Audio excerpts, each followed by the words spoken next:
Hello, नमस्ते साथियों। स्वागत है आपका हमारे यूट्यूब चैनल जे एजुकेट पर। आज हम अपने इस क्लास में कक्षा 5 से आगे की क्लासों में गणित विषय में काम आने वाली महत्वपूर्ण सामान्य जानकारी की चर्चा करेंगे। इससे पहले भी हमने एक क्वेश्चन श्रृंखला जो है वो 1 से लेकर 47 तक के क्वेश्चनों की एक क्लास हमने अपने इस चैनल पे पढ़ी है, जिसमें 1 से लेकर 47 तक के क्वेश्चनों के बारे में अध्ययन करने के बाद हम आगे के क्वेश्चन इस क्लास में पढ़ेंगे। क्वेश्चन नंबर 47 के आगे 48 नंबर से लेकर 100 नंबर तक के क्वेश्चनों को इस क्लास में हम शामिल करेंगे। तो चलिए हम शुरू करते हैं इस श्रृंखला को आगे। तो 47 क्वेश्चनों के बाद जो अपना 48वां क्वेश्चन है वो है, दूरी का छोटा मात्रक क्या है? दूरी का छोटा मात्रक मिलीमीटर है। दोस्तों, इसमें हमने इंग्लिश और हिंदी दोनों लैंग्वेज में इन क्वेश्चनों को लिखने का प्रयास किया है। ऊपर जो हिंदी की भाषा है वो हम पढ़ के चर्चा करेंगे और नीचे इसकी इंग्लिश ट्रांसलेट भी आप देख पा रहे हो। आप चाहो तो इंग्लिश का भी इसमें समावेश कर सकते हो या आप लिख के इसको रख सकते हो, याद कर सकते हो। पहला अपना क्वेश्चन हुआ कि दूरी का छोटा मात्रक क्या है। तो दूरी का छोटा मात्रक हमने लिखा कि मिलीमीटर दूरी का छोटा मात्रक है। वैसे मिलीमीटर दूरी का छोटा मात्रक होना अति अनिवार्य नहीं है, मिलीमीटर से भी छोटे मात्रक होते हैं, लेकिन संभवतः हमें दूरी के छोटे मात्रक को मिलीमीटर के तौर पे ही देखना है। अगला है, 1 सेंटीमीटर में कितने मिलीमीटर होते हैं? तो 1 सेंटीमीटर में 10 मिलीमीटर होते हैं। 1 सेंटीमीटर में 10 मिलीमीटर होते हैं। आगे के पैनल में हम इसके अगले क्वेश्चन की बात करें तो 1 मीटर में कितने सेंटीमीटर होते हैं? तो 1 मीटर में 100 सेंटीमीटर होते हैं। 1 मीटर में 100 सेंटीमीटर होते हैं। नेक्स्ट है, 1 किलोमीटर में कितने मीटर होते हैं? 1 किलोमीटर में कितने मीटर होते हैं? तो 1 किलोमीटर में 1000 मीटर होते हैं। How many metres there are in 1 kilometre? तो इसका सही उत्तर हो जाएगा, there are 1000 metres in 1 kilometres. चलिए अगले पैनल पे हम प्रत्येक पैनल पे दो दो क्वेश्चनों को पढ़ेंगे, जिसमें हिंदी और इंग्लिश दोनों भाषाएं आपको देखने को मिलेगी। अगला अपना 52 नंबर क्वेश्चन है, 1 मीटर में कितने फुट होते हैं? 1 मीटर में 3.8 फुट होते हैं। 53 नंबर क्वेश्चन है, 1 फुट में कितने इंच होते हैं? तो 1 फुट में 12 इंच होते हैं। 1 फुट में कितने 12 इंच होते हैं? 12 इंच होते हैं। ये आप क्वेश्चन नंबर 53 के रूप में आप इसको कॉपी में नोट कर सकते हो, याद कर सकते हो, लिख सकते हो। अगले पैनल पे अपने दो क्वेश्चन इस प्रकार से, 1 गज में कितने फुट होते हैं? तो 1 गज में 2 फुट होते हैं। How many feet are there in 1 yard? यानी गज का मतलब होता है यार्ड। यार्ड में कितने फुट होते हैं? 2 फुट। चलिए नेक्स्ट है, 1 मील में कितने किलोमीटर होते हैं? तो 1 मील में 1.6 किलोमीटर होते हैं। इसकी हिंदी और इंग्लिश दोनों लैंग्वेजेस को आप यहाँ पे देख पा रहे हो। अगले जो पैनल है उसमें हम अगला क्वेश्चन पढ़ेंगे, जिसमें क्वेश्चन है, पृथ्वी से सूर्य कितना दूर है? तो पृथ्वी से सूर्य लगभग 15 करोड़ किलोमीटर दूर है। How far is the sun from the earth? The sun approximately 15 crore kilometre away from the earth. Next है, सूर्य से चंद्रमा कितना दूर है? सॉरी, पृथ्वी से चंद्रमा कितना दूर है? तो पृथ्वी से चंद्रमा कितना दूर है? तो पृथ्वी से चंद्रमा लगभग 3,84,000 किलोमीटर दूर है। ये एग्जैक्ट दूरी नहीं है, एग्जैक्ट दूरी के बजाय हमने इसमें लगभग नाम ऐड कर दिया, इसका मतलब लगभग इतनी दूरी इसमें है। चलिए नेक्स्ट हम इसके आगे पैनल पे दो क्वेश्चन और पढ़ते हैं। तो आगे वाले दो क्वेश्चन है, भार का छोटा मात्रक क्या है? भार का छोटा मात्रक ग्राम है। यहाँ तक हम जो क्वेश्चन पढ़ रहे थे 57 नंबर तक, वो दूरी से संबंधित थे। अब जो आगे के प्रश्न है वो भार से संबंधित होने वाले हैं, तो इनको भी आप देखिए। पहला अपना भार से रिलेटेड जो 58 नंबर क्वेश्चन है वो पहला ही क्वेश्चन है भार से रिलेटेड। इसमें लिखा है कि भार का छोटा मात्रक क्या है? तो भार के छोटे मात्रक को हम ग्राम के तौर पे देखेंगे। हालांकि इससे छोटा मात्रक होता है, लेकिन हम क्या करेंगे, इसको ग्राम को एक छोटी इकाई के रूप में ही देखेंगे। ग्राम से बड़ी इकाई के बारे में थोड़ा हम अध्ययन करेंगे। 1 किलोग्राम में कितने ग्राम होते हैं? तो 1 किलोग्राम में 1000 ग्राम होते हैं। 1 किलोग्राम में कितने ग्राम होते हैं? 1000 gram. How many grams there are in 1 kilogram? There are 1000 grams in 1 kilogram. चलिए इन दो क्वेश्चनों के बाद हम नेक्स्ट पैनल पे चलेंगे। नेक्स्ट पैनल में हम पढ़ेंगे कि एक दड़ी में कितने किलोग्राम होते हैं। देखिए दोस्तों, पहले के ज़माने में जो वज़न था वो दड़ी मण आदि तौर पे देखा जाता था। तो 5 किलोग्राम के वज़न को पहले उसमें दड़ी कहा जाता था कि 5 किलोग्राम वज़न का मतलब दड़ी वज़न। तो एक दड़ी में पहले कितने किलोग्राम को माना जाता था? 5 किलोग्राम को। हालांकि दड़ी में तो 5 किलोग्राम पहले भी थे, अब भी है, लेकिन आजकल ये दड़ी का जो प्रचलन है, दड़ी इकाई का प्रचलन वो बहुत कम है, हमें देखने को नहीं मिलता है, किताबों में पढ़ने को नहीं मिलता है। एक मण में कितने किलोग्राम होते हैं? तो एक मण में 40 किलोग्राम, यानी 40 किलोग्राम के वजन को पहले पुराने ज़माने में लोग मण कहा करते थे और 5 किलोग्राम के वजन को दड़ी कहा करते थे। ये भी हमें पता होना चाहिए। इसी प्रकार हम बात करेंगे 1 क्विंटल में कितने मण होते हैं। मण की बात करते हैं तो जो 2.5 मण के वजन को है ना, वो 1 क्विंटल कहा जाता था। 1 क्विंटल में कितने मण होते हैं? 1 क्विंटल में 2.5 मण होते हैं। कितने मण? 2.5 मण होते हैं। 1 क्विंटल में कितने किलोग्राम होते हैं? तो इस हिसाब से देखिए 2.5 मण का तात्पर्य क्या हुआ? 2.5 मण का मतलब है कि 40 किलो का 2.5 बार अगर हम रिपीटेशन करते हैं, 2.5 से गुणा करते हैं तो 100 आता है। 40 किलो को 2.5 से गुणा करें तो 100 आएंगे। तो इस प्रकार से 1 क्विंटल में 100 किलोग्राम, यानी 100 किलोग्राम का वजन जो होता है वो 1 क्विंटल कहलाता है। ये हमें पता है, किताबों में भी हमें देखने को मिलता है। 1 टन में कितने क्विंटल होते हैं? तो 1 टन में, यहाँ टन नाम नहीं लिखा हुआ है, आप इसको ऐड करेंगे। 1 टन, यहाँ जो नाम है वो टन नाम आया नहीं है, यहाँ पे आप टन नाम ऐड करोगे। 1 टन में 10 क्विंटल होते हैं। How many quintals there are 1 ton? तो there are 10 quintal in 1 ton. English में तो यहाँ टन नाम आ गया, लेकिन हिंदी वाले उत्तर में टन नाम यहाँ नहीं लिखा हुआ है, तो आप इसको ऐड जरूर करोगे। यहाँ पे जो लिखा हुआ है उसमें ऐड करोगे टन नाम। ओके, आगे हम क्वेश्चन अगले में बात करें कि अब क्षेत्रफल से और आयतन से संबंधित प्रश्नों को पढ़ेंगे। क्षेत्रफल का मात्रक कैसे लिखते हैं? तो दूरी अथवा लंबाई के मात्रक पर 2 घात लगाकर अथवा दूरी अथवा लंबाई के मात्रक से पहले वर्ग नाम लगाकर क्षेत्रफल का मात्रक लिखते हैं। यानी हम किसी भी चीज़ का क्षेत्रफल लगाते हैं या लिखते हैं तो उस क्षेत्रफल का मात्रक जो है वो या तो वर्ग इकाई, जैसे वर्ग इकाई में सेंटीमीटर भी हो सकता है, मीटर भी हो सकता है, यानी वर्ग सेंटीमीटर, वर्ग मीटर, वर्ग किलोमीटर आदि आदि लिख सकते हैं, या फिर सेंटीमीटर की घात 2 यानी सेंटीमीटर स्क्वायर, मीटर स्क्वायर या किलोमीटर स्क्वायर आदि आदि प्रकार से हम इसको लिखेंगे मात्रक को। नेक्स्ट अपना 66 नंबर क्वेश्चन जो अगले पैनल पे आएगा वो इस प्रकार से है कि आयतन का मात्रक कैसे लिखते हैं? तो दूरी अथवा लंबाई के मात्रक पर 3 घात लगाकर या फिर दूरी अथवा लंबाई के मात्रक से पहले घन नाम लगाकर आयतन का मात्रक लिखते हैं।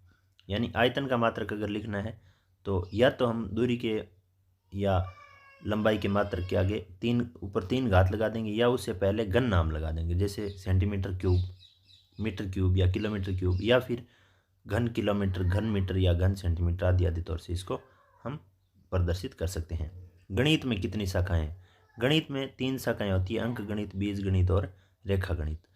How many branches of mathematics are? यानी गणित जो है मुख्य तौर से 3 प्रकार से पढ़ी जाती है, अंकों के माध्यम से, अक्षरों, चरों और आकृतियों के माध्यम से।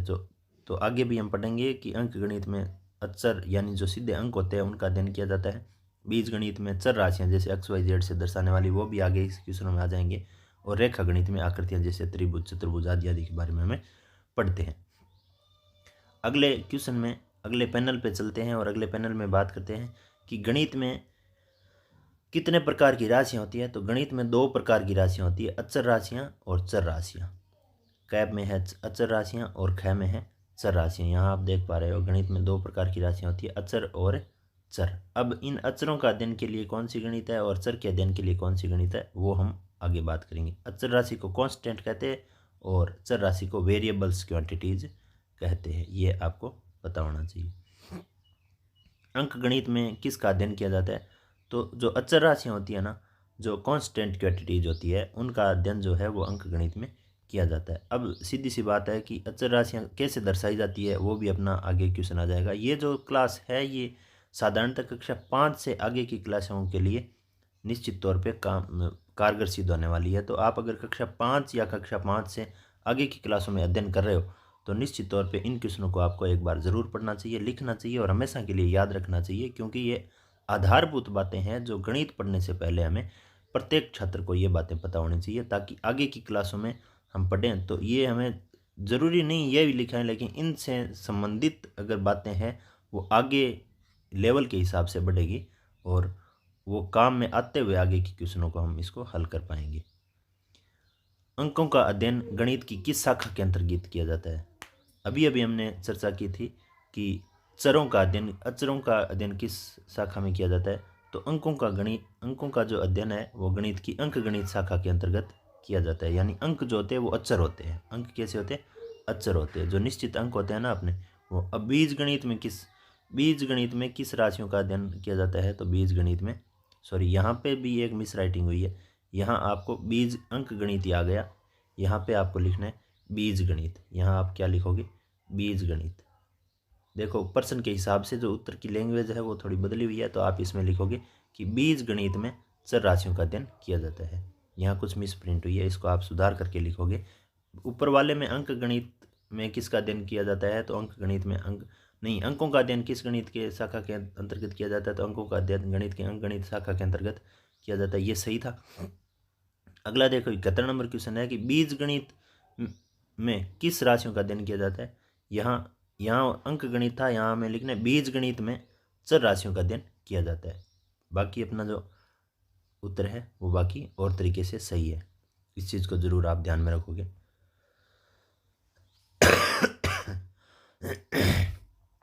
अगले पैनल पे 72 नंबर क्वेश्चन है कि चर राशियों का अध्ययन गणित की किस शाखा में किया जाता है? तो चर राशियों का अध्ययन गणित की बीज गणित शाखा के अंतर्गत किया जाता है। चर राशियों का अध्ययन किस शाखा में किया जाता है?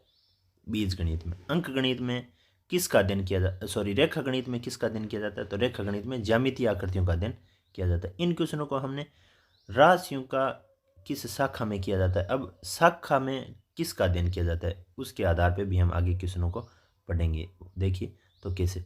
अब ज्यामितीय आकृतियों का अध्ययन किस शाखा में किया जाता है? इससे पहला जो अपना क्वेश्चन था वो ये था कि रेखा गणित में किसका अध्ययन किया जाता है, तो हमने पढ़ा है ज्यामितीय आकृतियों के। आप यहाँ पे देख भी पा रहे हो कि रेखा गणित में किसका अध्ययन किया जाता है। रेखा गणित में किसका अध्ययन किया जाता है? तो ज्यामितीय आकृतियों का। अब अगला क्वेश्चन आ जाएगा कि ज्यामितीय आकृतियों का अध्ययन किस गणित में किया जाता है, तो इसका उत्तर हो जाएगा रेखा गणित। इसको हमने रिपीटेशन करके यानी कन्वर्ट किया है, एक दूसरे क्वेश्चन को ऑपोजिट लेते हुए कन्वर्ट करने का प्रयास किया है। तो अगला 74 नंबर क्वेश्चन है, ज्यामितीय आकृतियों का अध्ययन किस शाखा में किया जाता है? तो ज्यामितीय आकृतियों का अध्ययन रेखा गणित शाखा के अंतर्गत किया जाता है। ज्यामितीय आकृतियों का अध्ययन रेखा गणित शाखा के अंतर्गत किया जाता है। अब चर राशियां किसे कहते हैं? जिन राशियों का मान निश्चित होता है उन्हें चर राशियां कहते हैं। जिन राशियों का मान निश्चित होता है उनको हम चर राशियां कहते हैं। आप यहाँ इस क्लास को रोक के इसकी इंग्लिश अगर लैंग्वेज लिखना चाहते हो तो यहाँ को एक बार पॉज कर सकते हो और इसका हिंदी और इंग्लिश को उतार सकते हो। इसी आधार पे इस क्लास को एडजस्ट किया है कि आप अगर इन क्वेश्चनों का लिखना चाहते हो तो यहाँ रोक लीजिए और या फिर स्क्रीनशॉट ले लीजिए और आप इसको पुनः लिख सकते हो। ठीक है, आपको जैसा अच्छा लगे वो आप काम कर सकते हो। स्क्रीनशॉट लेके फ़ोटो से लिख सकते हो या फिर यहाँ क्लास को रोक के इसको लिख सकते हो। चर राशियों को कैसे दर्शाया जाता है? तो चर राशियों को अंग्रेजी के अक्षरों से दर्शाते हैं, जैसे एक्स वाई हो गया, जेड हो गया, ए बी सी हो गया, पी क्यू आर हो गया, आदि आदि तरीके से हम इसको दर्शा सकते हैं। अचर राशियाँ किसे कहते हैं? जिन राशियों का मान निश्चित होता है, जिन राशियों का मान निश्चित होता है उन राशियों को अचर राशियाँ कहते हैं। इससे पहले जो चर का आया था उसमें जिन राशियों का मान निश्चित नहीं होता है वो क्वेश्चन था, और अचर का होता है जिन राशियों का मान निश्चित होता है उन्हें अचर राशियाँ कहते हैं। What are called constant quantities? तो the constant quantities whose values are fixed and are called constant quantities. यानी जो ऐसी राशियाँ कांस्टेंट क्वांटिटीज कहलाती है जिनका मान क्या होता है? नियत या फिक्स होता है या कांस्टेंट होता है। अचर राशियों को कैसे दर्शाते हैं? तो अचर राशियाँ हम गणित में अंक जो लिखते हैं ना, जितनी भी जैसे गणित है, पहाड़े हैं या जोड़ बाकी गुणा भाग में, यानी जो भी हम अंकों को लिखते हैं जैसे 1 2 5 25 100 ऐसे एग्जाम्पल लिए तो ऐसे अपने हिसाब से भी एग्जाम्पल ले सकते हो। 100 तक की गिनती, 1000 तक, 5000 तक, लाख की संख्या, जैसे भी हम 1 से लेकर 0 से लेकर 10 तक के अंकों से जो भी हम संख्याएं बढ़ाते हैं वो क्या होती है? अचर राशियाँ होती है। यहाँ कुछ गलत प्रिंट हुआ है, तो यहाँ पे चर राशियों की जगह हमें क्या लिखना है? क्वेश्चन के हिसाब से अचर नाम लिखना है। क्या नाम लिखना है? अचर। देन यहाँ पे गणितीय नाम आ गया, ये भी एक मिस प्रिंट है। आप इन मिस प्रिंट को खुद भी देख सकते हो, जितना ध्यान में आया है लेखन में उस गलती को मैं भी आपको बराबर बता रहा हूँ। तो यहाँ गणितीय नाम नहीं हो सकता, यहाँ पे गणितीय नाम है। क्या नाम है? गणितीय अंकों, गणितीय अंकों के अक्षरों से दर्शाते हैं, गणितीय अंकों के अक्षरों से दर्शाते हैं। ओके, इस क्वेश्चन में थोड़ी दो जगह मिस प्रिंट हुई है, वो आप variable are represented by letter of arithmetic number, ये इंग्लिश जो ट्रांसलेट है ये बिल्कुल एकदम राइट है। How are the fixed science on, ये भी ठीक है, यानी निश्चित राशियाँ। फिक्स्ड साइन की जगह आप कांस्टेंट नंबर भी लिख सकते हो। ओके, देन इसमें थोड़ी अगर गलतियां हैं तो आप इसमें सुधार ज़रूर करते लिखेंगे। अचर राशियाँ कितने प्रकार की होती है? तो अचर राशियाँ दो प्रकार की होती है, काल्पनिक राशियाँ और वास्तविक राशियाँ। काल्पनिक राशियाँ और वास्तविक राशियाँ। देन नेक्स्ट क्वेश्चन में हम अचर राशियों के विश्लेषण के बारे में पढ़ेंगे। आगे हम एक क्लास में अचर राशियाँ और चर राशियों के एक ग्राफ चार्ट के माध्यम से भी हम इसमें एक सम्मिलित करेंगे क्लास को, उससे आप और अच्छी तरीके से उसको समझ सकेंगे। वास्तविक संख्या में कौन कौन सी संख्याएं शामिल है? तो वास्तविक संख्याओं में परिमेय और अपरिमेय संख्याएं शामिल हैं। परिमेय संख्या किसे कहते हैं? ऐसी संख्या जिनको P/Q के रूप में लिखा जा सकता है उन्हें परिमेय संख्या कहते हैं। यहाँ ध्यान रखना है कि Q is not equal to zero और लगाना है, Q is not equal to zero, Q is not equal to zero होता है, यानी हर वाली संख्या है Q है वो जीरो के बराबर नहीं हो सकती, और कुछ भी हो सकती है, माइनस प्लस कुछ भी हो सकती है, जीरो नहीं हो सकती। P जीरो हो सकती है लेकिन Q जीरो नहीं हो सकती सर, शर्त ये है परिमेय संख्या। इसको भी आप क्लास को यहाँ रोक के इसमें आप इसको लिख सकते हो, हिंदी और इंग्लिश दोनों लिखना चाहो तो दोनों, एक जो लिखना चाहो तो एक, अन्यथा आप इसको याद कर सकते हो बराबर, तो याद भी कर सकते हो। अपरिमेय संख्या किसे कहते हैं? ऐसी संख्या जिनको P/Q के रूप में नहीं लिख सकते अपरिमेय संख्या कहते हैं। यहाँ पे भी यहाँ मिस प्रिंट है थोड़ी, तो इसके लिए बार बार जो मिस प्रिंट आ रही है वो बार बार बताई जा रही है। तो अगर मिस प्रिंट होना कोई बड़ी बात नहीं, इसमें सुधार कर लेना महत्वपूर्ण है। तो इसमें हम क्या लिखेंगे? अपरिमेय संख्या, अपरिमेय संख्या लिखेंगे। चलिए नेक्स्ट, इसका अगला क्वेश्चन है कि परिमेय संख्या में कौन कौन सी संख्याएं शामिल होती है? तो परिमेय संख्या है वो भिन्न संख्या और पूर्णांक संख्याओं के सम्मिलित रूप को परिमेय संख्या कहते हैं। यानी परिमेय संख्याओं के दो विभाजन कर दिए गए। परिमेय संख्याओं के आगे कितने विभाजन कर दिए गए? दो विभाजन, दो विभाजन। अब किस हिसाब से किए हैं वो हम आगे देखते हैं। भिन्न संख्या किस प्रकार लिखी जाती है? तो भिन्न संख्या अंश बटा हर के रूप में लिखी जाती है। भिन्न संख्या किस रूप में लिखी जाती है? अंश बटा हर रूप में लिखी जाती है। भिन्न संख्या को किस रूप में लिखते हैं? अंश बटा हर के रूप में लिख सकते हैं। अंश को न्यूमिनेटर कहते हैं, हर को डिनोमिनेटर कहते हैं। कोई दो भिन्न संख्या लिखकर उसके अंश व हर को अलग अलग लिखिए। तो हमने भिन्न संख्या 5/9 यानी 5 के बट्टा में 9 लिखी में, अंश ऊपर वाली संख्या 5 है, हर 9 है। भिन्न संख्या 7/3 यानी 7 ऊपर बट्टा का चिन्ह और नीचे 3, तो इसमें अंश 7 और हर अंश 7 और हर 3 है। इसको आप लिख सकते हो उदाहरण के तौर पे। ये छोटी कक्षाओं में ज़रूर काम आती है। अगर आप 6ठी 7वीं 8वीं 10वीं तक के छात्र हो तो आपको थोड़ा ध्यान होना जरूरी है कि ऊपर वाली संख्या न्यूमिनेटर और नीचे वाले डिनोमिनेटर कहलाती है। इसका भी महत्वपूर्ण रोल होता है अपने आगे की कक्षाओं के उच्च अध्ययन के लिए। भिन्न संख्या के अंश और हर के बीच की जो रेखा खींचते हैं हम, उसका नाम क्या होता है? तो जैसे मान लीजिए हमने अभी अभी देखा कि 3/7, तो इसका जो अंश है वो क्या है? 3। अंश क्या है? 3 है। और इसका हर है, हर क्या है? 7। अब इसके बीच में जो लाइन आई है, इसके बीच में ये जो लाइन आई है, उस लाइन का क्या नाम है? उस लाइन का नाम है विभाजन रेखा। उस लाइन का क्या नाम है? विभाजन रेखा इस लाइन का नाम है। ये जो बीच में लाइन खींची है दोनों संख्याओं के बीच में, उसका क्या नाम रहेगा? विभाजन रेखा। इस चीज़ का भी हमें ध्यान रखना है। ओके, संख्या रेखा। भिन्न संख्या कितने प्रकार की होती है? तो भिन्न संख्या उचित भिन्न, इकाई भिन्न और अनुचित भिन्न, 3 प्रकार की संख्या रेखा। भिन्न रेखा जो होती, भिन्न संख्या होती है वो 3 प्रकार की होती है, उचित, इकाई और अनुचित भिन्न। वो भी किस प्रकार से लिखी जाती है उसके बारे में भी हम आगे अध्ययन करेंगे। उचित भिन्न किसे कहते हैं? जिस भिन्न का अंश छोटा और हर बड़ा होता है उसे उचित भिन्न कहते हैं। What is called proper fraction? The fraction which the numerator is small and the denominator is large called proper fraction. यानी जिस भिन्न में अंश ऊपर वाली संख्या छोटी और नीचे वाली बड़ी होती है वो उचित भिन्न कहलाती है। अगला, इकाई भिन्न किसे कहते हैं? तो जिस भिन्न में अंश और हर बराबर होते हैं उसे क्या कहते हैं? इकाई भिन्न। What is the called? Unit fraction बोलते हैं, जिसमें जैसे 3/3 हो गया, 5/5 हो गया, 9/9, यानी अंश और हर दोनों क्या है? बराबर है, तो वो क्या कहलाएगी? इकाई भिन्न कहलाएगी। नेक्स्ट, अनुचित भिन्न किसे कहते हैं? जिस दिन, यहाँ देखिए कुछ गलती हुई है, यहाँ दिन नाम नहीं हो सकता, जिस भिन्न नाम होगा। जिस भिन्न में अंश बड़ा और हर छोटा होता है उसे अनुचित भिन्न कहते हैं। इनको आप थोड़ा सा ज़रूर इसमें बदलाव करेंगे।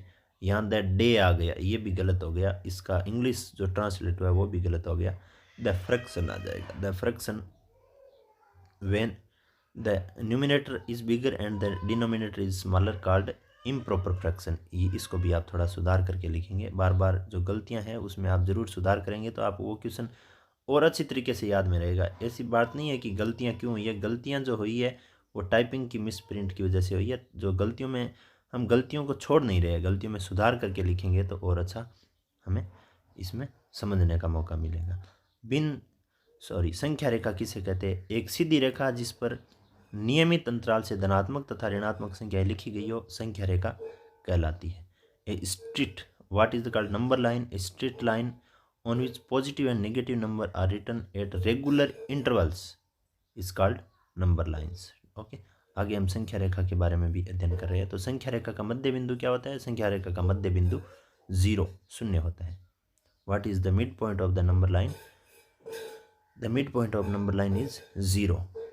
संख्या रेखा पर धनात्मक संख्या कहाँ लिखी जाती है? संख्या रेखा पर धनात्मक संख्या शून्य के दाईं ओर लिखी जाती है। शून्य के दाईं ओर धनात्मक संख्या लिखी जाती है। संख्या रेखा के 0 के दाईं ओर कितनी धनात्मक संख्या लिख सकते हैं? तो संख्या रेखा के 0 के दाईं ओर अनंत धनात्मक संख्याएं लिख सकते हैं। How many positive number can be written of 0 on the number line? There can be indefinite positive number to the right of the 0 on the number line। यानी नंबर लाइन के दाईं ओर हम अनंत धनात्मक संख्याएं लिख सकते हैं। संख्या रेखा पर ऋणात्मक संख्या कहाँ लिखते हैं? तो संख्या रेखा पर ऋणात्मक संख्या 0 के बाईं ओर लिखते हैं। Where is negative number written by the number line? Negative number are written on the left of 0 on the number line. Okay, ये भी आपको आगे संख्या रेखा बनाने का भी प्रयास करेंगे, उसमें भी आपको समझ में आ जाएगी। संख्या रेखा के 0 के बाईं ओर कितनी ऋणात्मक संख्या लिख सकते हैं? तो वही है, संख्या रेखा के 0 के बाईं ओर अनंत ऋणात्मक संख्याएं हो सकती है, इन्फिनिट। ओके, अब यहाँ अगला अपना क्वेश्चन है कि एक संख्या रेखा बनाइए, ड्रॉ ए नंबर लाइन। तो यहाँ देखिए हम संख्या रेखा को ऐसे बना सकते हैं। ये एक नंबर लाइन है, ये सीधी एक रेखा है। सीधी रेखा पर हम अगर देखें तो ये अपना मध्य बिंदु है, 0 है, ये मिड पॉइंट है। यहाँ देखिए बाईं ओर ऋणात्मक संख्याएं चल रही है, जैसे 1 2, ये नियमित अंतराल से हैं, 1 और 2 के बीच में समान अंतराल होना चाहिए। जैसे ये रेड डॉटेड लाइन है, ये -3 को दर्शा रही है, ये रेड डॉटेड लाइन +1 को दर्शा रही है। यहाँ अनंत तक जाने के लिए ये देखो, ये एरो का चिन्ह इसीलिए है कि ये अनंत तक आगे कितनी भी बढ़ सकती है। ये हमने यहाँ तक ली है 6 माइनस तक और 6 प्लस तक, ये कोई ज़रूरी नहीं है कि 6 तक ही हो, ये अनंत तक जा सकती है, हज़ारों लाखों करोड़ों अरबों से भी आगे जा सकती है। लेकिन इसमें जो बनने का तरीका वो ये है कि नियमित सततता होनी चाहिए, नियमित अंतराल होना चाहिए, और 0 के जो दाईं ओर है वो तो धनात्मक संख्याएं बढ़ती है और बाईं ओर है वो ऋणात्मक संख्याएं घटती है। एक प्रकार से ऋणात्मक में ज़्यादा मान होना, कम मान हो, उसका रेगुलर मान कम हो जाता है। तो इसको भी आप अपनी कॉपी में बना सकते हो, लिख सकते हैं, नंबर लाइन को ड्रॉ कर सकते हो। अगले पैनल पे हम 2 क्वेश्चन पढ़ेंगे। पूर्णांक संख्याएं किसे कहते हैं? संख्या रेखा पर -अनंत से +अनंत तक की संख्या को पूर्णांक संख्या कहते हैं। यानी संख्या रेखा पर जितनी भी संख्याएं लिखी जा सकती है उन सभी को हम क्या कहते हैं? पूर्णांक संख्याएं कहते हैं। पूर्ण संख्याएं किसे कहते हैं? संख्या रेखा पर 0 से +अनंत तक की संख्या को क्या कहते हैं? पूर्ण संख्या कहते हैं। होल नंबर कहते हैं उसको। ये अपना लास्ट क्वेश्चन होगा। इसे आगे के क्वेश्चनों को हम आगे की क्लास में ही अटैच करेंगे।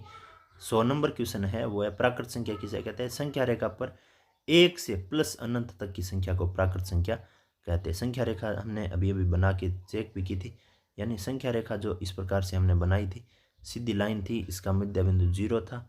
इसे इस तरफ जो 1 2 3 4 ऐसे अनंत तक जा रही थी, वो 1 से आगे की जितनी भी संख्याएं, वो सारी संख्याएं क्या है, प्राकृत संख्याएं हैं। कैसी है, प्राकृत संख्याएं हैं। और 0 भी अगर इसमें शामिल कर दिया जाता है तो वो पीछे आई थी पूर्ण संख्याएं बन जाती है। तो इस क्लास में हम इन्हीं 100 क्वेश्चनों का जिक्र करेंगे। आप इन क्वेश्चनों को ज़रूर लिखेंगे, पढ़ेंगे और समझ के उसको हमेशा के लिए याद रखेंगे। अगर आप कक्षा 5 से आगे की कक्षाओं में अध्ययन कर रहे हैं तो निश्चित तौर पे आपको ये बहुत अच्छी तरीके से समझ में आ गई होगी, क्योंकि आप इसका बहुत बार इस्तेमाल कर चुके हैं। अगर आपको ये नई चीज़ें लग रही है तो आप ज़रूर इनको गहनता से पढ़ लीजिए। आपके प्रत्येक प्रश्न में, प्रत्येक सवाल में ये चीज़ें आधार के तौर पे काम आती है, यानी बेस नॉलेज इसको हम कह सकते हैं। आपने इस क्लास को पूरा देखा, इसके लिए आपका बहुत बहुत धन्यवाद।